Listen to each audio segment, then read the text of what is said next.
Well, in the meanwhile, while Maya is fetching her stuff, I might just say a few words about her. She has completed degrees in Spanish philology and in English philology.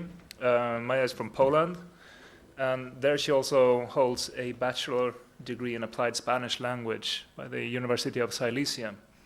Right? She recently finished her PhD on Annie Proulx and naturalism, regionalism, which is the main focus of her research as it is today. And today she is going to talk to us about Annie Proulx in particular and the way that she integrates, these two things, naturalism and regionalism, in a very particular way. No naturalism today. No?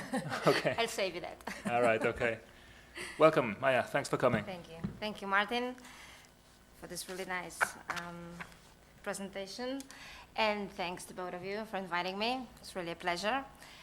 And, as you can see, my paper today, the title of my paper today is Shattering Myths and Archetypes in Annie Proulx Fiction, Success or Failure? A question we'll try to answer in the end. Today I'm not going to talk about Proulx's best known texts, her Western fiction, her Wyoming stories. The reason for this is that, probably most of you know it very well. Some of you maybe just read some of these short stories. Were probably the most famous one, the Brokeback Mountain, or you at least watched the film. And so I wanted to talk about something less obvious, maybe. And then, the second reason is that, the myth of the West, the myth of the cowboy, I believe already appeared in some of the papers here. And so I thought it would be nice to somehow change the topic and change the region. So today I thought it's interesting, it would be interesting to deal with Annie Proulx's New England fiction, namely her Heart Songs, this collection of short stories, and her novel Postcards, and then her Newfoundland fiction, the novel The Shipping News.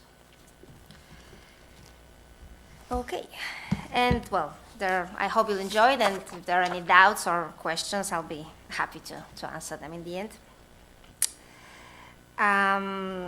Undoubtedly, from the cultural and sentimental point of view, New England occupies, or has occupied until recently, a special and privileged place in the United States. It has been considered a quintessence of the American identity, the America's heartland, which nowadays occupies rather much less precise region of the Middle America. Within the region, too, as some scholars indicate, New England's pastoral heart has been moving along the ages. In the 18th century, the proud title of the land of steady habits belonged to Connecticut. By the mid-19th century, it has shifted to Massachusetts. At the beginning of the 20th century, it reached its northern borders, and so Vermont, New Hampshire, and Maine began to be seen as best reflecting the essence of the region. Now, as Stephen Nissenbaum put it, these rural northern areas have become the last true bastion of the Yankee spirit. The history of the region is intimately linked to its literature and culture. In spite of the fact that in the 20th century, West was the most imagined and idealized region of America, especially since Hollywood began its massive production of and releasing of successful but somehow tendentious Westerns, it was not so in previous times. As a matter of fact, even now, West and New England can compete in the number and quality of their imagined features. Ken C. Ryden asserts that the phrase, the idea of New England, when mentioned to most Americans, provokes a spontaneous response of some set of conventional images they unwittingly acquired throughout their lifetimes. In the popular mind, New England looks a certain way, marked by such things as quaint country stores, white village centers, steepled congregational churches, venerable stone walls, and blazing foliage. It is populated by a certain group of people, largely the descendants of the region's Puritan founders and of the stalwart Yankee farmers of earlier centuries. It has witnessed and been shaped by certain fundamental threats and historical experience, notably the arrival of English colonists and the nation-founding events of the American Revolution.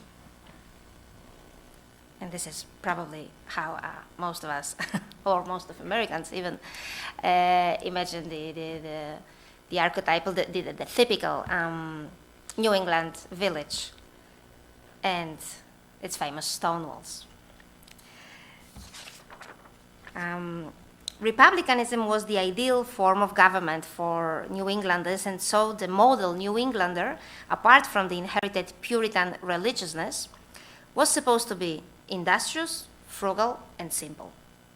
This political ideology influenced the development of an idealized social type that New England inhabitants were encouraged to follow. The American Revolution was the time when the popular culture provided the figure of the Yankee. According to Conforti, as early as the 18th century, the notorious geographers Jedediah Morse and Timothy Dwight observed the distinctiveness of New Englanders also in their appearance. They were presumably taller, more athletic, and frequently had darker skin and eyes.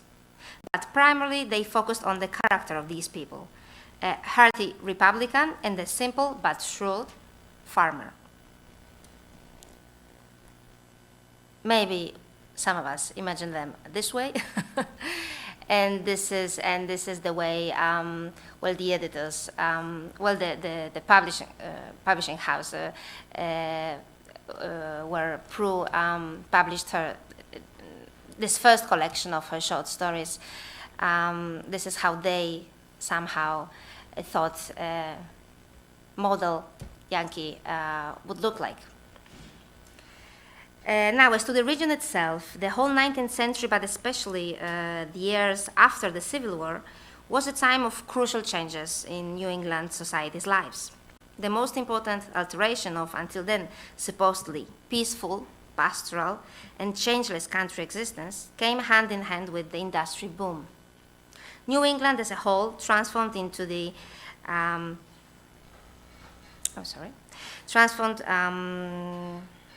into the single most urban part of the nation, as Nissenbaum put it, the most industrial, the most Catholic, the most heavily immigrant, and the most rapidly changing area in the United States. The colonial revival was a response to these changing conditions.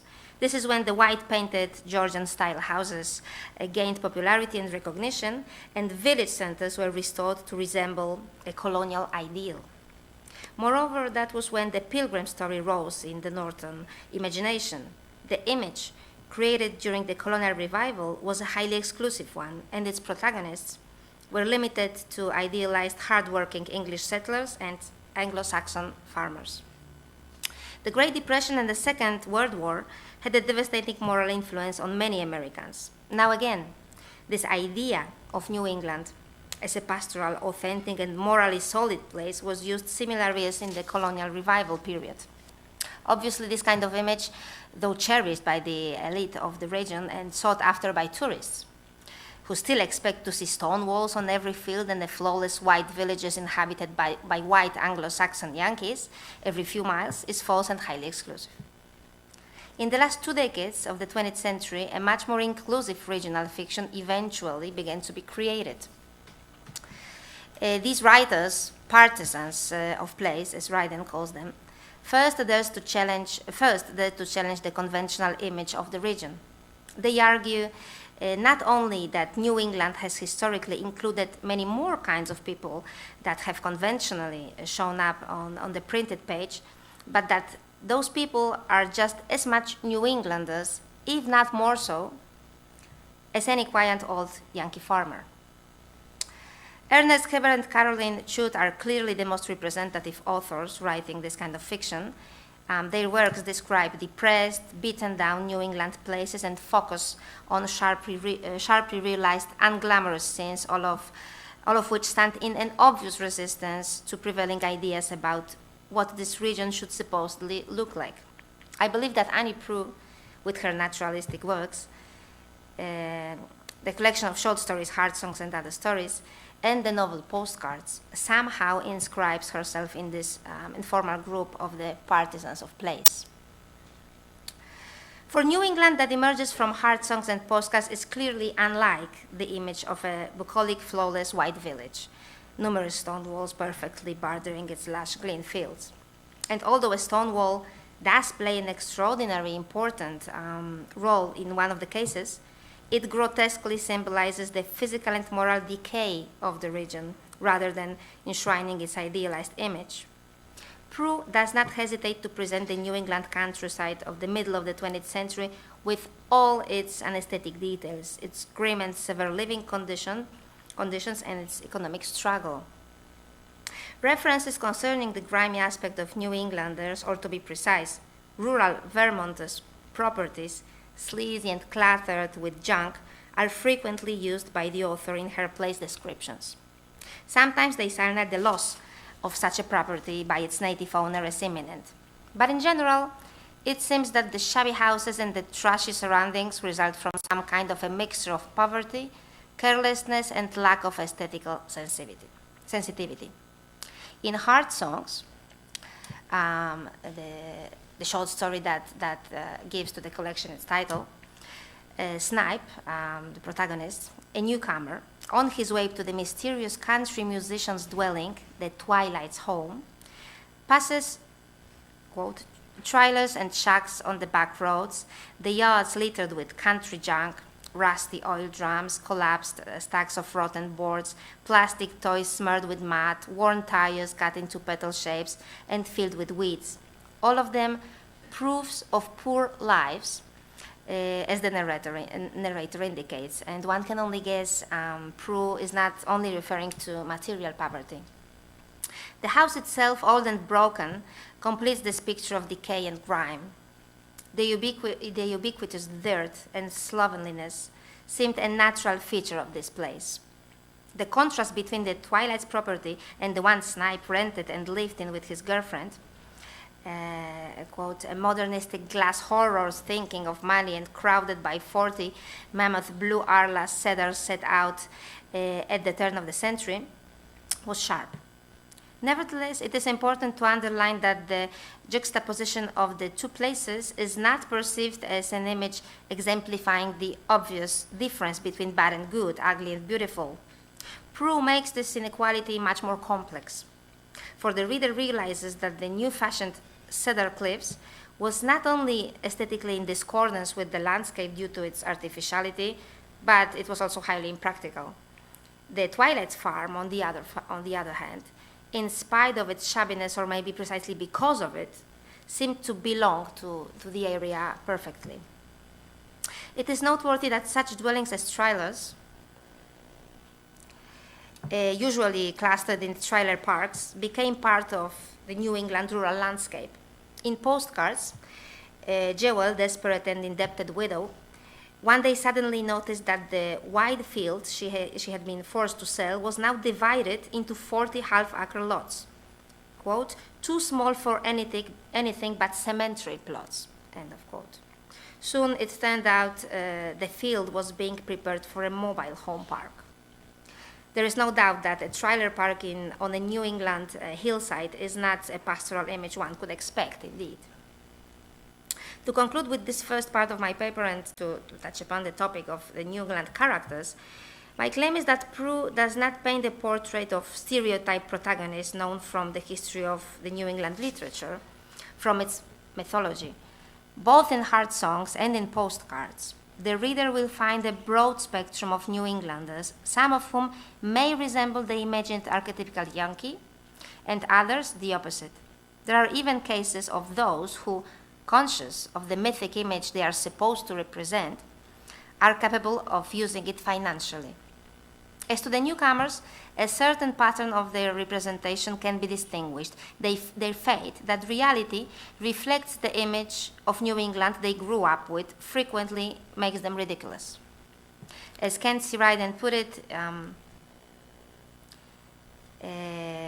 it seems that for newcomers, the value of Vermont is the way it receives romantic projections from the observer's mind. Now, in the case of Annie Proulx's Newfoundland fiction, There are several place myths we could refer to in its analysis. For instance, the myth of the old outport or the myth of the island as an idyllic rural space, described, for instance, in these two essays. Adrian Fowler's Patrick Kavanagh's Gaff Topsails and the Myth of the Old Outport, and Daniel Fuller's Strange Terrain, reproducing and resisting place myths in two contemporary fictions of Newfoundland. Although none of them deals with Brooks' novel, they address issues crucial to my analysis, and so I'll comment on them briefly. Fowler, when referring to the myth of the old outport, points out that although an interest in the texture of outport life is already seen in earlier Newfoundland literature, the outport as community became a major theme with the creation of Arthur Scammell, Ron Pollard, and Ted Russell.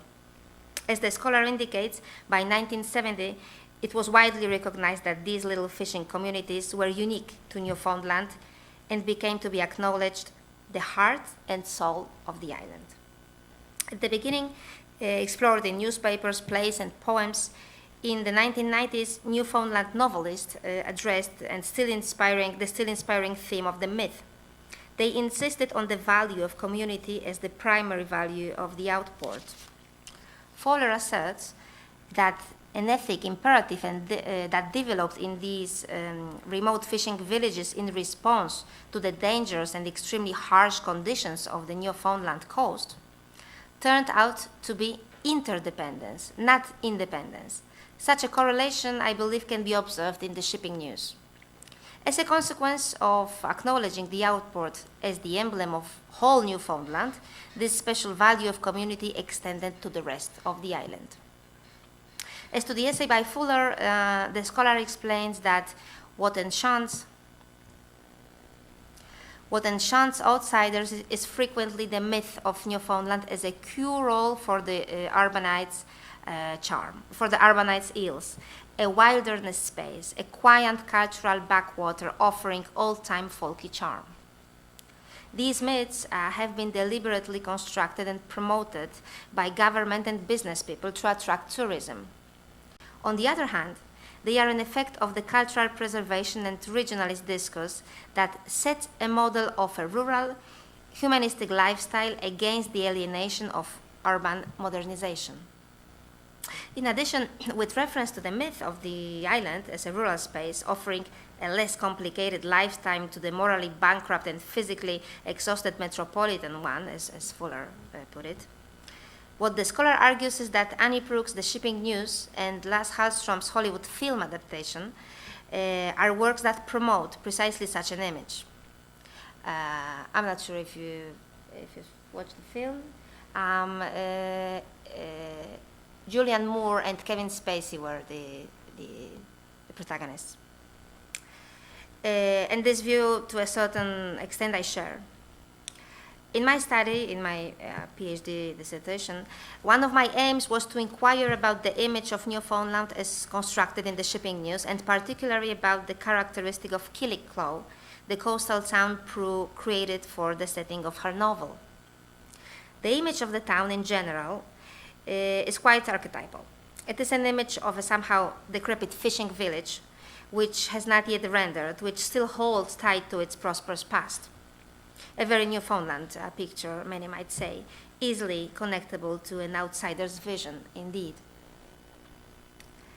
Also, as to the town's dwellings, through such descriptions as the one of the Baggett's home, coming from a long line of Newfoundlanders, an idea of the typical local way of life in the region is provided. The decor of their place was all about the sea and its derivations. The Bible was placed in a visible, easily reachable spot, as if attesting the household's ethical code. Furthermore, the image of some of the local restaurants projected in the novel is worth highlighting. Even though some of these places stood out for their obvious lack of hygiene, the locals' loyalty remained intact. No fancy junk food, no sophisticated foreign cuisine could change that. Skipper Will's place and his specialty, the squid burger, were extremely popular and truly appreciated. Most characters from the shipping news cannot be described in a generalized manner, not because of their complexity, but due to the author's play with stereotypes. Some of the Killick Close inhabitants seem to reflect almost to perfection these typical Newfoundlanders and outsiders would expect. The constructions spread by literature and popular culture. They are good-hearted fishermen, upright citizens, and old-fashioned patriots.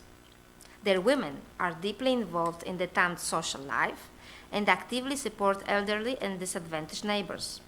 Nevertheless, their little community is not free from cheaters, criminals, and sex offenders. As a matter of fact, there appears to be more of them than in other regions of Canada. Also, everyone agrees Quoyle's arrival, Quoyle is the protagonist of the novel, and his settling in the town is a remarkable exception, for it is usually the other way around. For those who run away, Newfoundland is definitely not such a paradise after all. The manner the characters are selected and used by the author to convey specific ideas she has about the place should also be highlighted. It is not a coincidence, obviously, that all those who somehow represent the tradition or the environment are concerned seem to be honorable and likable, though not free from flaws, while those representing the oppression of the state or the oil industry in general are mean and shallow.